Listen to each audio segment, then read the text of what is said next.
لله نحمده ونستعينه ونستغفره ونعوذ بالله من شرور أنفسنا ومن سيئات أعمالنا من يهده الله فلا مضل له ومن يضلله فلا هادي له ونشهد أن لا إله إلا الله وحده لا شريك له وأشهد أن محمدا عبده ورسوله أما بعد فإن خير الحديث كتاب الله وخير الهدي هدي محمد صلى الله عليه وسلم وشر الأمور محدثاتها وكل محدثة بدعة وكل بدعة ضلالة وكل ضلالة في النار.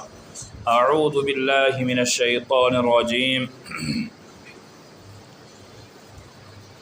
يا أيها الذين آمنوا كتب عليكم الصيام كما كتب على الذين من قبلكم لعلكم تتقون.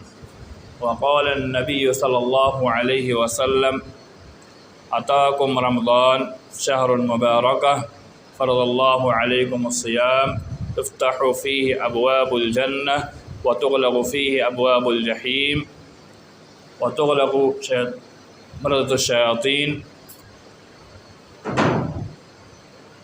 وليلة خير من 1000 شهر من حرم فقد حرم. رواہ ترمذی.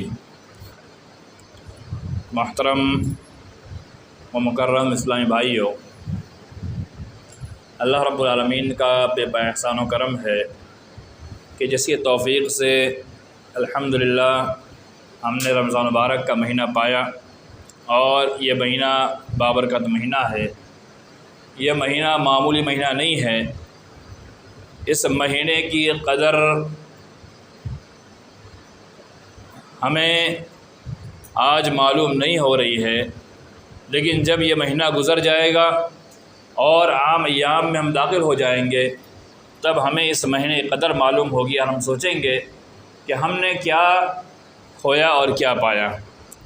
تو میرے ایمان والے بھائیوں، یہ رمضان المبارک کا مہینہ ختم ہو جائے اس سے پہلے ہمیں اپنا محاسبہ کرنا چاہیے، اور اس ماہ مبارک کے اندر جو کام کرنے کے ہیں وہ ہمیں کرنا چاہیے، اور جن کاموں سے ہمیں رکنا ہے ان کاموں سے رکنا چاہیے. یہ رمضان مبارک کا مہینہ یہ ہماری جسمانی اور نفسیاتی اور اخلاقی ہر اعتبار سے تربیت کا مہینہ ہے. اس ماہ مبارک کے اندر ہم بہت ساری گندی، بری اور ایسی رذیل عادتیں چھوڑ سکتے ہیں جسے ہم اور آپ ہمیشہ ناپسند کرتے ہیں. وہ عادتیں جو عادت ہم اپنے بچوں کے اندر دکھلانا چاہتے ہیں وہ عادت ہم اس مہینے میں چھوڑ سکتے ہیں. یہ تربیت کا مہینہ ہے. میرے ماننے والے بھائیوں، ایک حدیث آپ کے سامنے پیش کروں. اس حدیث سے یہ بات واضح ہوگی کہ رمضان مبارک کا مہینہ پا لینا کتنی سعادت کی بات ہے. لیکن اگر کوئی آدمی یہ مہینہ پالے، اس کے پالنے کے بعد بھی اس مہینے کو بیکار کے کام میں ضائع کر دیں، اس سے بڑا بدنصیب کون ہو سکتا ہے. ایک حدیث حضرت طلحہ بن عبید اللہ روایت کرتے ہیں کہ اللہ کے نبی صلی اللہ علیہ وسلم کے پاس 2 آدمی آئے. یہ روایت آپ نے کئی بار سنی ہوگی، لیکن بہت جامع ترین روایت ہے. 2 آدمی اللہ کے رسول صلی اللہ علیہ وسلم کے پاس آئے اور دونوں نے ایک ساتھ اسلام قبول کیا. ان دونوں میں سے ایک آدمی اللہ کے راستے میں شہید ہو گیا، اور دوسرا آدمی شہید ہونے والے سے کے بعد 1 سال اور زندہ رہا، اور 1 سال اس نے زندگی گزاری، اور اس کے بعد اس کا انتقال ہوا. طلحہ بن عبید اللہ کہتے ہیں کہ میں نے خواب میں دیکھا کہ یہ دونوں آدمی ایک ساتھ اسلام لانے والے، ان میں سے جو شہید ہوا ہے اس شہید سے پہلے جو 1 سال کے بعد انتقال ہوا وہ پہلے جنت میں داخل ہو گیا. جب حضرت طلحہ بن عبید اللہ رضی اللہ تعالیٰ عنہ نے اس واقعے کو صحابہ کرام کے درمیان پیش کیا تو سارے کے سارے صحابہ کرام سوچنے پڑ گئے. ظاہر سی بات ہے، سوچنے کا مقام بھی ہے. ایک آدمی شہید ہو جائے یعنی اللہ کے راستے میں لڑتے ہوئے مر جائے، یعنی دین اسلام کے لیے اپنی گردن کٹوا دے، اپنی جان کو دین اسلام کے لیے داؤں پہ لگا دے اور اپنی موت کو وہ موت نہ سمجھے. اس آدمی کا مقام مرتبہ اسلام میں بہت زیادہ ہے.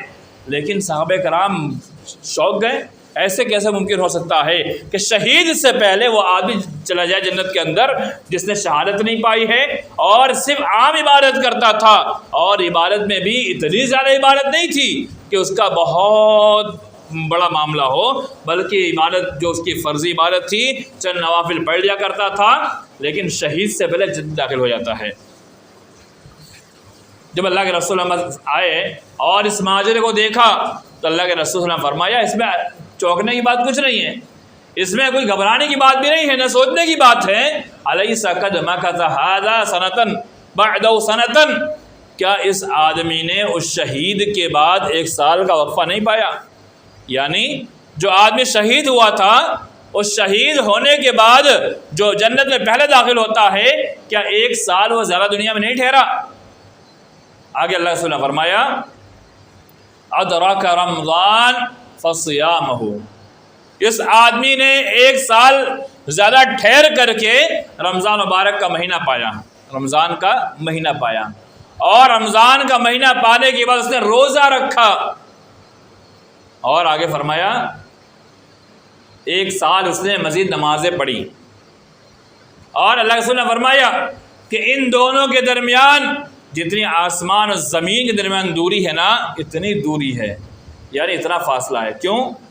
اس نے 1 سال مزید پایا اور 1 سال مزید اس نے عبادت کی، اور ان میں سے 1 سال زیادہ پانے کے وجہ سے اس نے رمضان مبارک کا مہینہ پا لیا، اور رمضان مبارک کا مہینہ پایا اس میں سے روزہ رکھا۔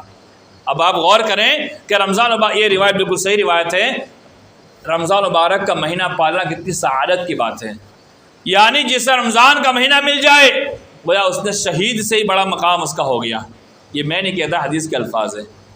ایک آدمی جسے رمضان مبارک کا مہینہ میسر ہو جائے گویا کہ اس نے ایک بہت بڑی اچیومنٹ حاصل کر لی اور اس نے اپنا ٹارگٹ پورا کر لیا۔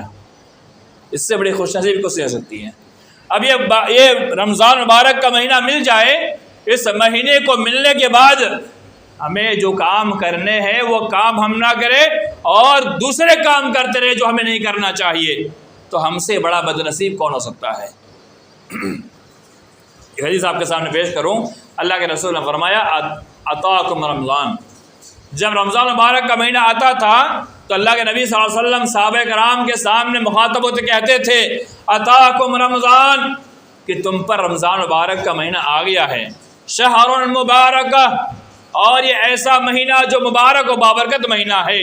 شارحین نے 2 بات لکھی ہے، ان میں ایک بات یہ لکھی ہے کہ مبارک کو ہم عام چیزیں محمول کریں گے، ہم ایسے ہی مبارک بات دیتے ہیں اس پر محمول کریں گے، اور دوسری چیز دعا پر محمول کیا ہے۔ یعنی اللہ کے رسول صلی اللہ علیہ وسلم نے گویا رمضان مبارک کا مہینہ آیا تو رمضان مبارک کا مہینہ جب آ گیا اس کے بعد صحابہ کرام کو دعا دی۔ اب اگر ہم اور آپ ہو تو اللہ کے رسول کی دعا پورے امتی کے لیے ہوا کرتی ہے، تو ہمارے لیے دعا ہے کہ اللہ کے رسول نے فرمایا اتاکم رمضان شہر مبارک، کہ تمہارے پر ایسا مہینہ آ گیا ہے جس مہینے کو اللہ تعالیٰ تمہارے بابرکت مہینہ بنا دے، برکت والا مہینہ بنا دے۔ یہ دعا اللہ کے رسول صلی اللہ علیہ وسلم کی دعا ہے، اور مبارک مہینہ یعنی انتہائی زیادہ برکت لے کر آنے والا مہینہ ہے۔ اس ماہ مبارک کے اندر برکت صرف مالی اعتبار سے نہیں، انسان کو ہر اعتبار سے برکت میسر ہوتی ہے۔ انسان رمضان مبارک میں بہت سارے مسلمان ایسے ہیں جو کام دھندہ نہیں کرتے ہیں، ان کا گزران چلتا ہے۔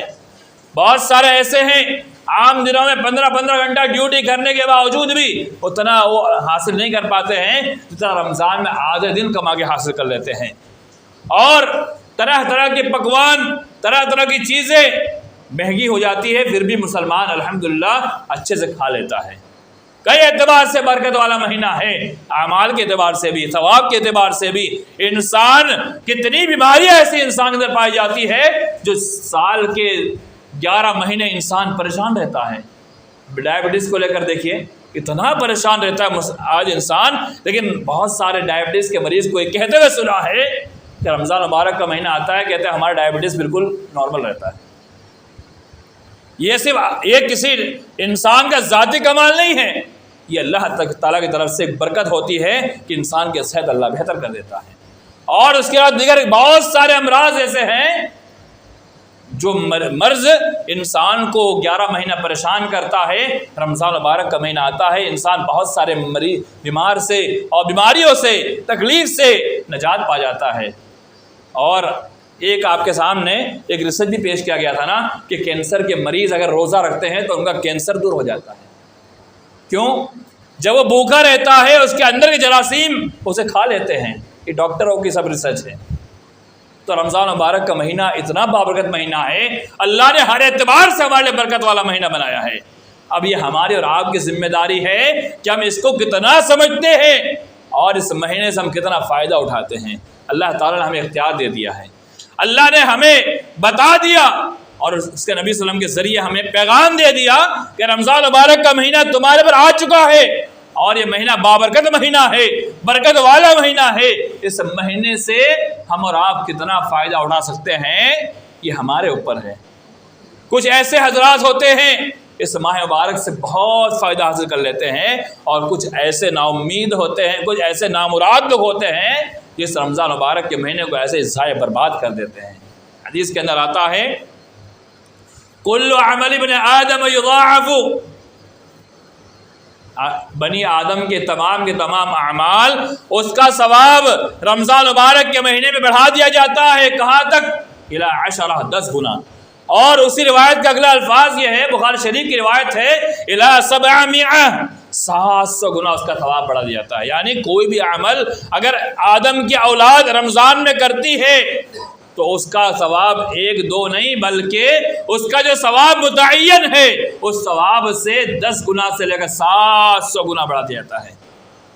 بالکل صحیح روایت ہے، 700 گنا سوائے روزے کے، کیونکہ روزہ جس کے تعلق صلی اللہ علیہ وسلم نے فرمایا کہ اللہ کہتا ہے الصوم لی وانا اجزی بہ، کہ بندہ روزہ میرے لیے رکھتا ہے اس کا بدلہ میں دوں گا، اس کا ثواب کسی کو نہیں معلوم، کتنا دوں گا کیا دوں گا اللہ کہتا ہے میں ہی جانتا ہوں، اس کے علاوہ میرے علاوہ کوئی نہیں، یعنی کوئی نہیں جا سکتا۔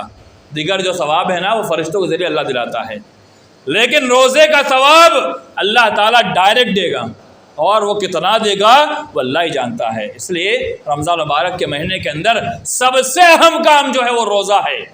حدیث کے اندر بھی جو میں حدیث آپ کے سامنے پیش کر رہا تھا اس میں دوسرا جملہ یہ ہے فرض اللہ علیکم الصیام، اللہ تعالیٰ نے تمہارے اوپر روزوں کو فرض کر دیا۔ آج کے جو ٹاپک ہے مجھے پیش کرنا ہے وہ رمضان ہم کیسے گزاریں، اس لیے میں ترتیب سے بات پیش کر رہا ہوں، وقت کم ہے، انشاءاللہ میں بہت جلدی بات ختم کروں گا۔ اللہ رب العالمین نے روزے کو ہم پر فرض قرار دیا ہے۔ قرآن میں اللہ نے فرمایا یا ایھا الذین آمنوا کتب علیکم الصیام کما کتب علی الذین من قبلکم لعلکم تتقون، اے ایمان والو تم پر روزہ فرض کر دیا گیا ہے، اللہ نے تم پر لکھ دیا ہے یعنی واجب کر دیا ہے۔ کما کتب علی الذین من قبلکم لعلکم تتقون، جیسے تم سے پہلے لوگوں پر بھی روزہ فرض کیا گیا ہے، چاہے ان کا طریقہ الگ تھا، ان کا جو معاملہ تھا وہ ان کے روزے کا طریقہ سب الگ الگ تھا، لیکن مسلمانوں پر جو روزہ واجب کیا گیا ہے وہ اس کا طریقہ الگ ہے۔ لعلکم تتقون، اللہ کہتا ہے روزہ اس لیے واجب کیا تاکہ تم متقی و پرہیزگار ہو جاؤ۔ تھوڑی تشریح کر کے آگے بڑھتا ہوں کہ تقوی کا تعلق روزے سے کیا ہے یا روزے کا تعلق تقوی سے کیا ہے۔ روزے کا تعلق تقوی سے کیا ہے، یعنی آدمی روزہ رکھتا ہے تقوی اس کے اندر کیسا آتا ہے، یعنی روزہ رکھنے والا متقی کیسے بن جاتا ہے، یہ سمجھنے کی بات ہے۔ دیکھیے ہم نماز پڑھتے ہیں، 10-15 لوگ ہمیں دیکھیں گے یا ایک تو انسان دیکھ لے گا ہمیں نماز پڑھتے ہوئے۔ ہم زکوٰۃ دیتے ہیں نا تو جس سے زکوٰۃ دیتے ہیں وہ جان جاتا ہے اس نے زکوٰۃ دی ہے، لیکن روزہ ایک ایسا عمل ہے اگر وہ انسان چوری چھپے کھاتا پیتا رہے کسی کو نہیں معلوم چلے گا۔ ابھی میں روزے سے ہوں یا نہیں کس کو پتا، میں روزے سے ہوں یا نہیں کسی کو نہیں معلوم۔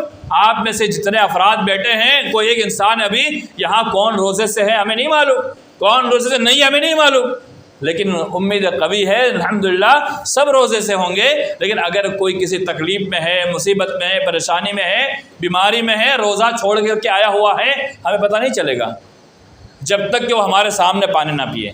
اگر وہ ہمارے سامنے پانی نہیں پیتا، ہمارے سامنے کھاتا نہیں ہے تو ہمیں کیسے پتہ لگا اس کا روزہ ہے کہ نہیں ہے؟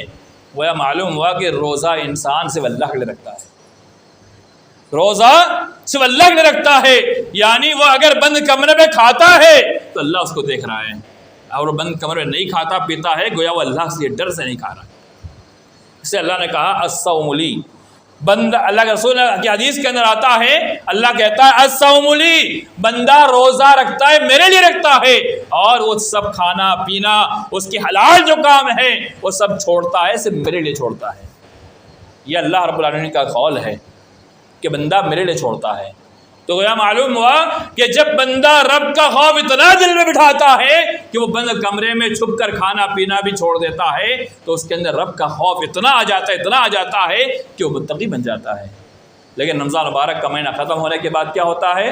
ہمارا وہ تقویٰ دھرے کے دھرے رہ جاتا ہے، ہم وہ ساری برائی کرنے پہ آ جاتے ہیں جو رمضان سے پہلے کرتے ہوتے ہیں، اللہ کہ اللہ جسے توفیق دے دے، باقی ہم وہ ساری برائیاں دوبارہ شروع کر دیتے ہیں۔ تو گویا معلوم ہوا کہ ہم نے رمضان مبارک کا روزہ تو رکھا، لیکن تقویٰ اختیار کرتے نہیں رکھا، اور صرف اس لیے رکھا کہیں کوئی ایسا نہ کہے کہ دیکھو کھاتا پیتا ہے روزہ نہیں رکھتا ہے۔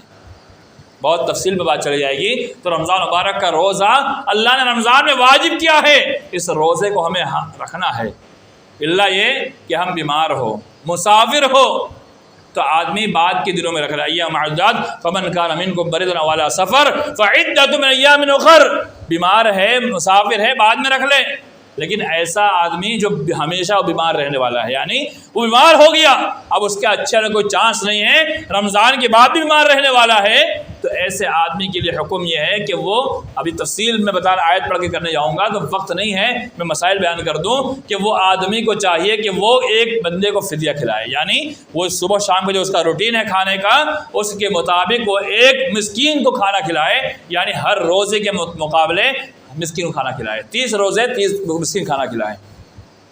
اور ایسی عورت جو دودھ پلا رہی ہے یا پھر اس کے پیٹ میں بچہ ہے، وہ کیا کریں؟ آج ہمارے معاشرے کے اندر، معاف کیجیے گا، آج اتنا ظلم کیا جاتا ہے نا کہ اگر وہ دودھ پلا رہی ہے یا روزے سے تب بھی یا وہ حاملہ ہے، بچے اس کے اندر پیٹ میں پل رہا ہے، تب بھی اس کو مجبور کرتے روزہ رکھنے پر۔ اسلام کا طریقہ نہیں ہے۔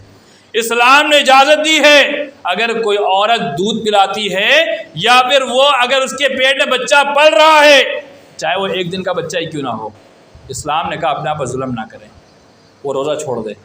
بعض مسائل تو یہاں تک آتے ہیں کہ وہ عورت ایسی عورت ہے، وہ ایسی کنڈیشن میں ہوتی ہے کہ اس عورت کے لیے قضا کے بھی نہیں کرنا ہے۔ یہ بعض صحابہ کا موقف ہے، اس موقف کو میں راجع نہیں کرا دیتا، بلکہ یہ بتانا چاہتا ہوں کہ اسلام نے اتنی رخصت دے رکھی ہے، ایک عورت بچے کو دودھ پلا رہی نا، اس ایام میں وہ دن میں 5 مرتبہ کا فیڈنگ کراتی ہے، دودھ پلاتی ہے 2 گھنٹے کے حساب سے بھی۔ ابھی مان لیجیے 13 گھنٹے کا روزہ ہے تو ہر 2 گھنٹے فیڈنگ کے اعتبار سے 6 سے 7 فیڈنگ ہوتی ہے۔ اب 7 مرتبہ ایک بچہ دودھ پیے گا تو اس کے جسم میں کیا پانی بچے گا؟ وہ سوکھ جائے گی، بیماری آئے گی، الرجی ہوگی۔ ابھی ڈاکٹر آپ کے سامنے بیٹھے ہوئے ہیں، وہ بتا سکتے ہیں اچھے سے کہ کیا کیا اس کے جسم میں ہو سکتا ہے۔ تو اسلام نے اجازت دی کہ وہ روزہ چھوڑ دے، اور اگر پیٹ میں بچہ ہے، پیٹ کے اندر پانی کم ہو گیا تو بچے کے مرنے کے چانسز ہے، گویا کہ ہم نے ایک جان لے لی۔ وضاحت کرنے کا مقام بہت کم وقت ہے، ورنہ یہ ایسا مسئلہ ہے ہمارے معاشرے کے اندر عورتیں بھی ضد پر آ جاتی ہیں ہم روزہ رکھیں گے، اسلام اس کی اجازت نہیں دیتا۔ اسلام آسانی کا نام ہے، اور اسلام ہم سے یہ مطالبہ نہیں کرتا کہ تم پریشان رہو، نہیں، بلکہ روزہ بالکل وہ چھوڑے گی، اور بعد کے ایام جو آنے والے ہیں ان ایام میں ان روزے کی قضا کر لے گی۔ وہ بھی کب؟ جب اس کو سہولت ملے، آسانی ملے۔ ایسا نہیں کہ اگلا رمضان آنے سے پہلے روزہ پورا کرنا اس پر واجب ہے، نہیں، بلکہ جب اس کا بچہ دودھ چھوڑ دے اس کے بعد وہ روزے کو پورا کرتی رہے، یا پھر اس کو کوئی پریشانی نہیں لاحق ہو رہی ہے، بچہ کھاتا پیتا ہو چکا ہے، اب اتنا فیڈنگ کی ضرورت نہیں ہے، تو وہ روزہ اگر رکھنا چاہے رکھ سکتی ہے۔ یہ مسئلہ تھوڑا کلیئر کرنا تھا۔ ہاں، ایک حدیث آتی ہے من صام رمضان ایمانا واحتسابا غفر له ما تقدم من ذنبه، کہ جس نے رمضان مبارک کا مہینہ پایا اس ماہ مبارک کے اندر، کیونکہ شریعت کا حکم بھی ہے نا، فمن شہد منکم الشہر فلیصم، تم میں سے جو بھی رمضان کا مہینہ پالے چاہے کہ وہ روزہ رکھے۔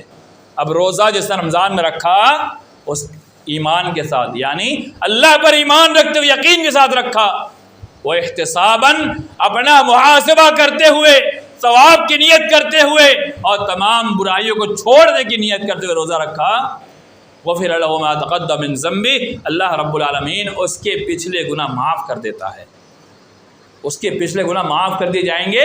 یعنی اللہ کی طرف سے یہ اپرچونٹی ہے، ہمیں اس سے حاصل کرنا ہے کہ وہ اللہ رب العالمین نے کہا روزہ رکھو گے میں تمہارے گناہ معاف کروں گا۔ ہاں، چھوٹے چھوٹے گناہ، جو ہم سے ہو جاتے ہیں، چھوٹے گناہ جو ہم کر بیٹھتے ہیں، ہمیں پتہ بھی نہیں چلتا ہے۔ کتنے گناہ ایسے ہیں نا، اللہ کی قسم ہم دن میں کرتے ہیں، ہمیں پتہ بھی نہیں چلتا ہے۔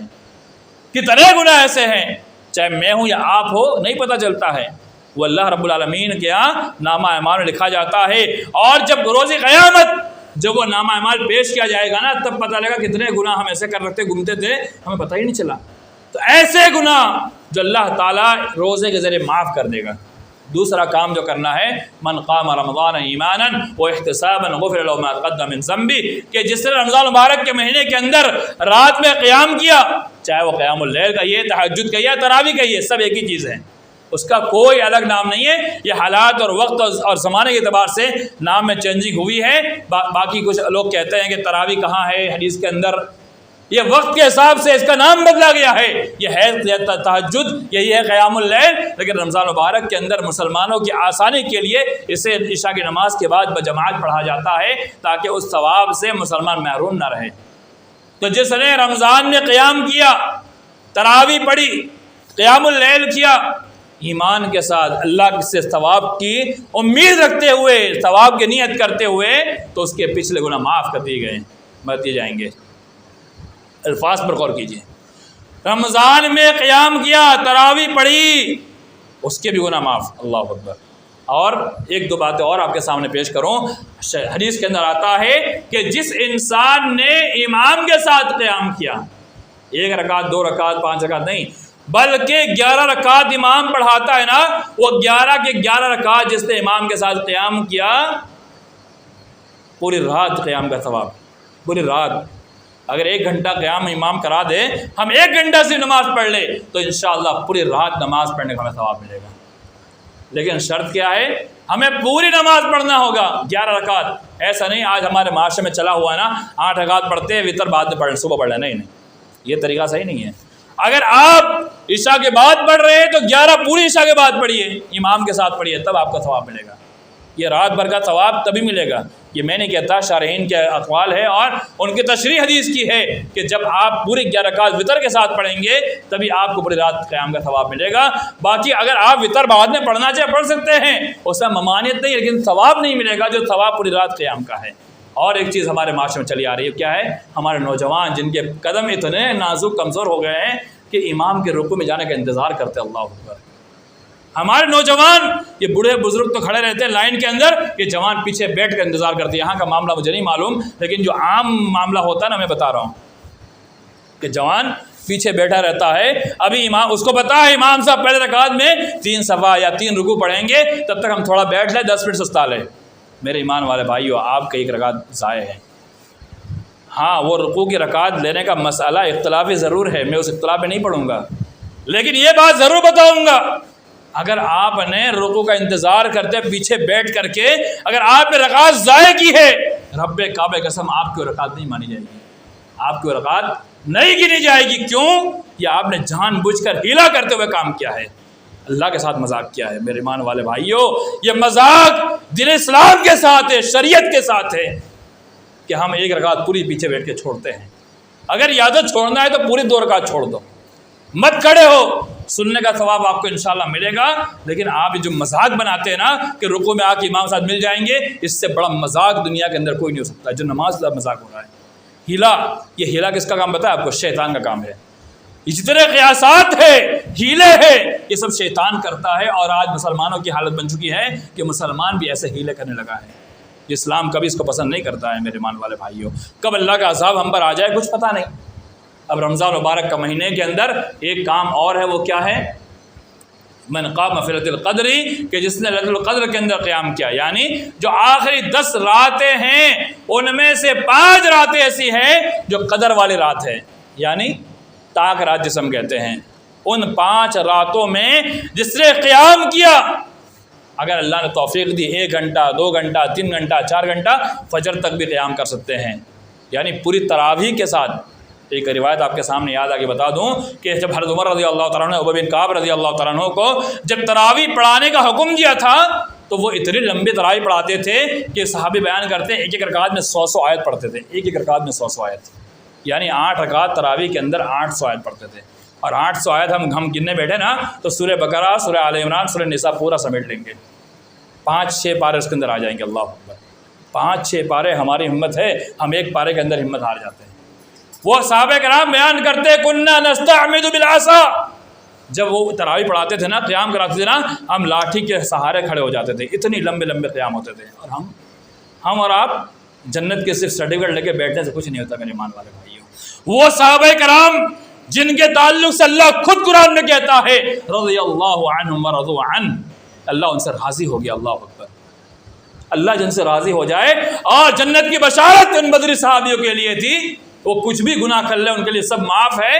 ہاتھیوں میں بلتا کا واقعہ مشہور ہے، انہوں نے مکہ والوں کو خبر دینے کے لیے لیٹر بھیجا تھا نا، حضرت عمر نے کہا انہیں قتل کر دیا جائے، اللہ کے رسول نے کہا نہیں نہیں نہیں، یہ میرا بدر صحابی ہے، ہم اس کا کچھ نہیں کر سکتے، رب نے اس کو معاف کر دیا ہے۔ وہ صحابہ کرام جن کو اللہ نے معاف کر دیا تھا، جنت کی بشارت دے رکھی تھی اور جنت انہیں لازم کر دی تھی، وہ صحابہ کرام اتنا لمبا قیام رمضان میں کرتے ہیں کہ لاٹھی کے سہارے کھڑے ہو کر کے وہ نمازیں پڑھتے ہیں۔ یہ تھے صحابہ کرام، اور ہم اور آپ اے سی میں بیٹھ کر کے، اللہ اکبر، ہم اے سی میں کام کرنے والے اور دن بھر سونے والے مسلمان بن چکے ہیں۔ ہم سحری کر کے سوتے ہیں نا تو سیدھے ہم مغرب کے ٹائم اٹھتے ہیں، یہ مسلمان ہم ہو چکے ہیں۔ اللہ اکبر۔ اور وہ صحابہ کرام دن بھر تپتی دھوپ میں کام بھی کرتے تھے، پتھر توڑنا، لکڑی کاٹنا، ریت اٹھانا، اور آج سعودی عرب میں چلے جائیے گرمی کے ایام کے اندر ہمارے پسینے چھوٹ جائیں گے، 1 گھنٹہ آپ بغیر اے سی کے رہ کے بتا دیں ایسی گرمی کے اندر صحابہ کرام کام کیا کرتے ہیں۔ اور مسجد بھی کون سی، کوئی پکی ایسی مسجد نہیں تھی چھت والی مسجد، بلکہ ایسی کچی مسجد صحابہ کرام تراویح پڑھتے تھے۔ اور ایک روایت آپ کے سامنے پیش کروں کہ صحابہ، میں وقت آپ کا لے رہا ہوں اس لیکن کچھ باتیں بتانا ضروری ہے۔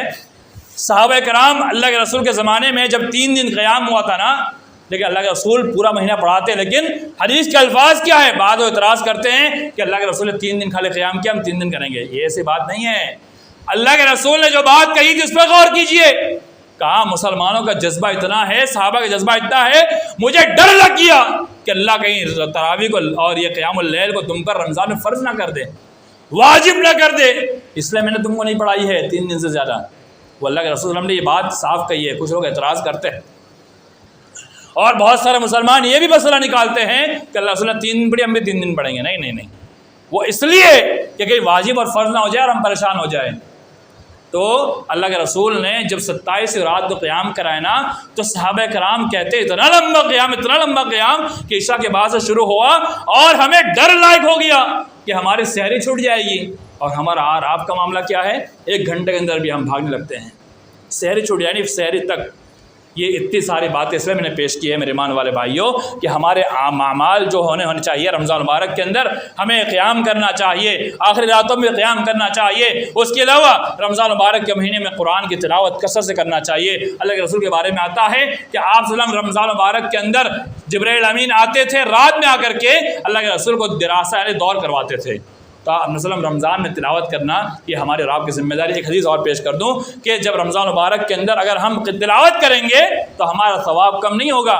اگر مان لیجیے ہم نے قرآن مجید کو ایک قرآن مجید ختم کیا تو ہم نے حدیث کیا پڑھی ہے، من قرأ حرف من کتاب اللہ فلو حسنۃ والحسنۃ بعشر امثالها، کہ جس نے قرآن مجید کا ایک حرف پڑھا اس کو یہ 10 نیکی ہے، 10 نیکی ہے۔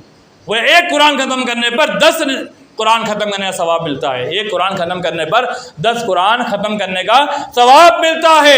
اب رمضان مبارک کے بارے میں حدیث سنی کہ کوئی بھی عمل بنی آدم کا 700 گنا اس کا ثواب بڑھا دیا جاتا ہے۔ اگر کوئی آدمی قرآن مجید کو رمضان میں ایک بار کم سے کم ختم کرتا ہے تو گویا اس نے کتنے قرآن ختم کیے، سوچو کتنے قرآن ختم کیے، 10 نیکی ایک حرف پڑھنے پر۔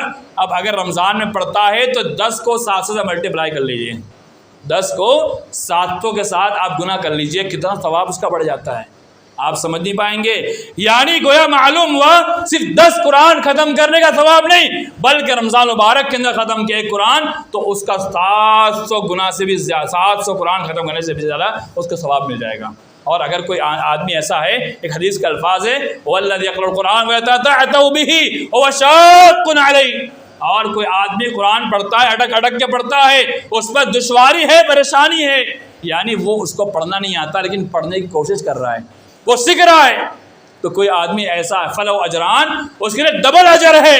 کوئی آدمی ایسا ہے جسے رمضان میں قرآن پڑھنا نہیں آتا لیکن پھر بھی لے کے بیٹھا ہوا ہے اور اڑک کے پڑھ رہا ہے, کسی کو پوچھ کے پڑھ رہا ہے, حافظ جی کو, مولوی صاحب کو پوچھ کے پڑھ رہا ہے اور قرآن کو پورا ختم کر لیتا ہے نا, تو گویا معلوم ہوا 700 کے ڈبل کر لو 1400 قرآن ختم کرنے کا ثواب اس کو انشاءاللہ اللہ دے گا. اس سے اچھا دین کہاں ملے گا, کہاں ملے گا کہ 700 کیا 1400 قرآن ختم کرنے کا ثواب وہ پالے گا. اللہ اکبر, 1400 قرآن, ایک تو نہیں, یہ میں نہیں کہتا, حدیث کے الفاظ آپ کے سامنے پیش کر رہا ہوں. تو رمضان مبارک کے اندر تلاوت قرآن کیا جائے. اور حدیث کے اندر آتا ہے کہ رمضان مبارک کے اندر دن اور رات میں, صرف رات میں نہیں, دن اور رات میں اللہ تعالیٰ تمام مسلمانوں کی ایک دعا قبول کرتا ہے. یعنی اگر ہم نے آج ایک دعا مانگی نا, اللہ تعالیٰ اسے قبول کر لے گا. اگر 10 مانگی ہے تو 10 میں سے ایک دعا اللہ قبول کر لے گا. ہماری اولاد نہیں ہو رہی ہے, ہاتھ اٹھائیے اللہ تعالیٰ سے, اور ہماری ساری دعاؤں میں یہ دعا روز رکھیے, اللہ ہمیں اولاد عطا فرما دے. اللہ تعالیٰ اولاد دے گا انشاءاللہ. رزق سے پریشان ہے, اللہ سے دعا کیجئے, اللہ رزق دے گا. اور حدیث کے اندر آتا ہے جس نے رمضان مبارک کا مہینہ پایا, استغفار نہیں کیا نا اور توبہ اللہ سے معافی نہیں مانگی, اس سے بڑا نامراد اور نا امید کوئی نہیں ہو سکتا. اللہ کے رسول نے اس پر آمین کہا تھا, تو گویا بد دعا ہے اس کے لیے. تو توبہ استغفار کیا جائے. لیکن ہمارا معاملہ کیا ہے, ہم رمضان کیسے گزارتے ہیں؟ ہم میں دوڑا 2-4 منٹ کے اندر بات پیش کر بات ختم کروں گا. ہمارا معاملہ کیا ہوتا ہے, ہم صبح سحری کرتے ہیں, سحری کرنے کے بعد جو ہم سوتے ہیں نا, سیدھے ظہر میں اٹھیں گے. کچھ ایسے بھی ہے جو ظہر میں بھی نہیں اٹھتے ہیں, سیدھے عصر میں اٹھیں گے. کچھ ایسے بھی ہے عصر بھی چھوڑ کے سیدھے مغرب میں اٹھیں گے. اللہ اکبر, یہ کون سا معاملہ ہے یار؟ نماز اللہ نے 12 مہینہ واجب کر رکھی ہے, روزہ صرف مہینے میں ایک بار ہے, سال میں ایک بار, ایک مہینہ. اور روزہ نماز کے بعد اس کا حکم آیا ہوا ہے, یعنی پہلے نماز ہے اس کے بعد روزہ آیا ہوا ہے. گویا معلوم ہے ایک فرض پورا کرنے میں دوسرا فرض ہم چھوڑ رہے ہیں, یہ اسلام نہیں ہے. آپ روزہ بھی رکھیے, نماز بھی پڑھیے, اللہ تعالیٰ آپ کو نماز کا انشاءاللہ بہت زیادہ ثواب دے گا. ہر عمل کا ثواب بڑھتا ہے, نماز کا ہی بڑھ جائے گا. عام دنوں میں جو نماز کا ثواب ہے نا, اس سے 700 گنا نماز کا ثواب انشاءاللہ بڑھ جائے گا. تو رمضان مبارک کے مہینہ اللہ نے ہمیں اس لیے دیا ہے ہم عبادت کریں, سونے کے لیے مہینہ نہیں ہے میرے مان والے بھائی. سوئیں, آرام کیجئے, اس سے کوئی منع نہیں کرتا ہے. لیکن اگر آپ کے پاس فرصت ہے, فجر کی نماز کے بعد آپ تلاوت کیجئے, قرآن پڑھیے. اس کے بعد کیونکہ حدیث کے اندر آتا ہے اللہم بارک لامتی فی بکورہا, روایت گرچہ اس کے اندر تھوڑا کلام ہے, یعنی حسن درجے کو پہنچتی ہے کہ اللہ کے رسول صلی اللہ علیہ وسلم نے امت کے دعا کی ہے, اللہم بارک لی فی امتی, اے اللہ تو میرے امت کے لیے برکت رکھ دے فی بکورہا, اس کے صبح کے اندر, یعنی فجر کا وقت ہوتا ہے نا, اس کے ارد گرد جو سورج نکلنے کا وقت ہوتا ہے, یہ بالکل بکور کا وقت ہوتا ہے. یعنی ایسا وقت جب انسان اس وقت میں کوئی بھی عمل کرے اللہ تعالیٰ اس کو برکت دے گا. تجارت کا منصوبہ بنائیے, اللہ سے دعا کیجیے اللہ میری تجارت میں برکت دے دے. اس وقت آپ دعا کریں, اللہ سے استغفار کریں اور تلاوت قرآن کیجئے, اعمال صالحہ کیجئے. اس کے بعد آپ کو نیند آئے, سو جائیے, 1-2 گھنٹہ سو جائیے, اس کے بعد آپ اٹھ جائیں, پھر تلاوت میں لگ جائیے. دنیا کے کام مشاغل ہے اس میں لگ جائیے, دنیا کے سارے کام کیجئے اور آپ اللہ کو راضی کرنے کی کوشش کیجئے. رمضان مبارک کا مہینہ اللہ کو خوش کرنے کا مہینہ ہے, اس کو راضی کرنے کا مہینہ ہے, اس کو منانے کا مہینہ ہے. وہ رب ہم سے راضی ہو جائے نا, ہمارا بیڑا پار ہو جائے گا انشاءاللہ. اور ظہر کے بعد اگر ہمیں نیند آئے, سو جائے, نہیں آئے تو بکواسات کرنے سے اچھا ہے کہ ہم تلاوت قرآن کریں, ذکر و اذکار کریں, اللہ کو یاد کریں, توبہ استغفار کریں. عصر کے بعد ہمارا معمول کیا ہوتا ہے, ہم گیم کھیلنے بیٹھ جاتے ہیں. ٹائم نہیں کٹ رہا, 2 گھنٹہ باقی ہے, 3 گھنٹہ باقی ہے, بڑی پیاس لگی ہے, چلو تھوڑا گیم کھیل لیتے ہیں. میرے ایمان والے بھائیو, کون سا یہ ماجرا ہے؟ آج مسلمانوں کی اکثریت آج گیم کے اندر پڑی ہوئی ہے. چلو 4 لوگ مل گئے, لوڈو کھیلنا شروع کر دو موبائل کے اندر. میرے ایمان والے بھائیو, یہ رمضان کا مذاق ہے. رمضان کا تقاضا کیا ہے؟ یہ گیم کھیلنا تقاضا نہیں. ہاں آپ اگر تھوڑی بہت جسمانی ورزش کے لیے کھیلنا چاہتے کھیل سکتے ہیں, لیکن یہ 4 گھنٹہ موبائل میں گھس کر کے گیم کھیلتے رہنا, یہ میرے ایمان والے بھائیو اچھی بات نہیں ہے. آپ قرآن پڑھیے, تلاوت کیجئے, جسمانی ورزش کے لیے آپ نکل جائیے, کھیلیے 1-1.5 گھنٹہ, کوئی مانیت نہیں ہے. لیکن یہ جو گیم لے کے بیٹھ جاتے ہیں نا, جس سے ذہن ہمارا خراب ہوتا ہے نا, کتنے واقعات پیش ہوتے ہیں. اس کے علاوہ ایک ہمیں ٹرینڈ چلتا ہے, رات میں جب افطاری ہو جاتی ہے اس کے بعد تراویح قیام کیا نہیں کیا, چلے جاتے ہیں پھر کیرم کھیلنا.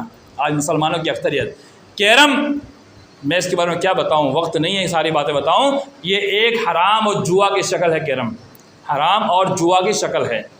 گرچہ مکمل جوا ہم نہیں کھیلتے ہیں، لیکن اس کے اوپر جوا کھیلا جاتا ہے، اس کے اوپر سٹا کھیلا جاتا ہے، ایسے کام کرنے سے ہمیں بچنا چاہیے، وہ بھی رمضان مبارک کے جیسے مہینے کے اندر۔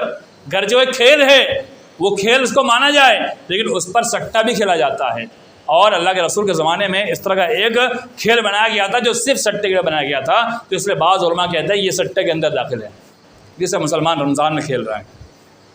اور رمضان میں رات بھر جگنا، ارے رات اللہ نے سونے کے لیے بنائی ہے میرے ایمان والے بھائیوں۔ سورہ نبا کے اندر دیکھیے، وَجَعَلْنَا اللَّيْلَ لِبَاسًا، اللہ نے کہا رات کو ہم نے لباس بنایا، یعنی اندھیرے والی رات بنائی تاکہ میرے بندے سو سکے۔ وَجَعَلْنَا نَوْمَكُمْ سُبَاتًا، اللہ نے سونے کی رات بنائی ہے، لیکن اگر آپ کو نیند نہیں آ رہی ہے کوئی بات نہیں، اللہ کے لیے آپ قرآن اٹھائیے، پڑھیے، ذکر اذکار کیجئے، دعا کیجئے، استغفار کیجئے، لیکن رات پر موبائل میں پتہ نہیں کیا کیا دیکھنا، یہ سب فضول ہے۔ اور یہ رات میں نیند کیوں نہیں آتی رمضان میں؟ پتہ ہے آپ کو؟ ہم فجر سے سوئیں گے اور سیدھے مغرب میں اٹھیں گے تو رات میں نیند کہاں سے آئے گی؟ ہم نے 12 گھنٹہ دن میں سویا تو رات میں 6 گھنٹہ نیند کہاں سے ہمیں آنے والی ہے؟ دن میں مت سوئیے، رات کو اچھی نیند آ جائے گی۔ لیکن کہنے کا مقصد یہ ہے کہ رمضان مبارک کے مہینے کو ہم کھیل کود میں ضائع نہ کریں، ہم موبائل میں ضائع نہ کریں، ہم فضول چیزوں میں فالتو میں ہم ضائع نہ کریں، بلکہ رمضان مبارک کے مہینے کو اچھے کام میں ضائع کریں۔ میں نے آپ کا بہت زیادہ وقت لیا ہے، اس کے لیے میں معذرت بھی چاہتا ہوں، لیکن کچھ باتیں بتانا بھی ضروری تھی، کیونکہ اس بات کو بتانے کے لیے 10-15 منٹ بتا کر کے سمجھ میں نہ آئے ایسا معاملہ تھا، تو وضاحت بھی ضروری تھی۔ تو ہم رمضان کو عبادت میں گزارے، ذکر اذکار میں گزارے، رب کو راضی کرنے میں گزارے، توبہ استغفار میں گزارے، اللہ کے لیے روزہ رکھے، اللہ کے لیے ہم نمازیں پڑھے، عبادت کرے، سارے عمل اللہ کے لیے کرے، اور اس کے ثواب کی نیت کرتے ہوئے اللہ ہمیں ضرور انشاءاللہ اس کا ثواب دے گا، اور رمضان مبارک کے مہینے کے بعد بھی اللہ تعالی ہمیں اس کا بہترین طریقے سے ہمیں اجر دے گا، تاکہ ہم رمضان کے بعد بھی اچھی زندگی گزار سکے۔ اللہ تعالی ہم تمام مسلمانوں کو رمضان کو اچھے سے جانتے ہوئے فرمائے۔